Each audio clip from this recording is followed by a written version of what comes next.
Di antara hal yang perlu kita renungkan, bahwasanya terkadang Allah kasih musibah kepada kita untuk mengangkat derajat kita di surga.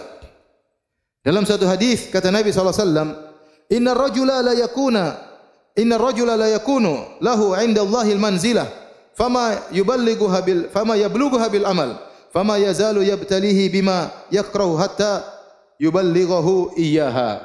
Kata Nabi SAW, sungguhnya seorang benar-benar dia memiliki kedudukan di sisi Allah Subhanahu wa taala. Namun Allah tidak bisa mengangkat dia ke posisi tersebut dengan amal solehnya. Artinya apa? Allah lihat amal soleh dia sedikit, tidak cukup. Pahala dia tidak cukup untuk mendongkrak dia untuk naik ke derajat yang tinggi tersebut.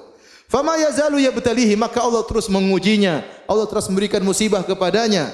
Bima yakrah, dengan perkara yang dia tidak sukai. Hatta yuballighahu iyyaha, sampai Allah pun menyampaikan dia pada derajat tersebut. Ini yang disebut dengan musibah menambah derajat seseorang. Ya, siapa di antara kita yang tahu amal solehnya banyak? Ya akhi, kita baca Quran jarang-jarang. Ya, kita salat malam jarang-jarang. Itu pun salat malam dalam kondisi ngantuk-ngantuk. Sedekah masih pelit. Berbakti sama orang tua juga jarang-jarang. Baik sama istri pun tidak banyak. Perhatian sama tetangga kurang. Zikir juga lisan tidak pernah basah dengan zikir kepada Allah Subhanahu wa taala. Ibadah kita kurang. Kalau kita mau kita kalkulasi ibadah kita sangat sedikit. Terus kita ingin mendapat derajat yang tinggi, tidak ada cara lain kecuali dengan dikasih musibah. Di balik musibah tersebut banyak ibadah-ibadah yang mau tidak mau kita lakukan. Ya, kerendahan diri, kesedihan, kembali kepada Allah Subhanahu wa taala, menangis dalam sujud, menangis dalam salat malam. Ternyata dengan dikasih musibah tersebut, pahala kesabaran seorang hamba mengangkat dia pada derajat yang tinggi. Kalau dengan amal saja dia tidak mampu. Inilah maksud dari hadis tersebut. Dalam riwayat yang lain, kata Nabi SAW, Innal abda idza sabaqat lahu minallahi manzilatun falam yablugha bi amalin ibtalahu Allahu fi jasadihi. Sungguhnya seorang hamba jika telah tercatat ya bahwasanya dia punya kedudukan di sisi Allah dan dia tidak bisa sampai pada kedudukan tersebut dengan amal dia, maka Allah akan mengujinya pada jasadnya. Au malihi, atau Allah akan mengujinya pada ekonominya, pada hartanya.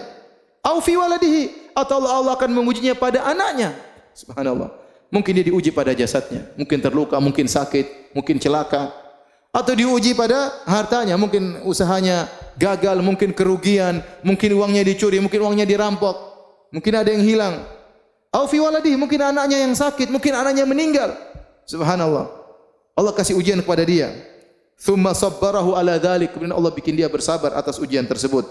Hatta yuballighahul manzilata allati sabaqat lahu minallah, sampai Allah pun menaikkan dia, mendongkrakkan dia, didongkrak sampai pada posisi yang sudah tercatat baginya di sisi Allah Subhanahu wa taala. Jadi seorang tatkala diuji ingat hal ini.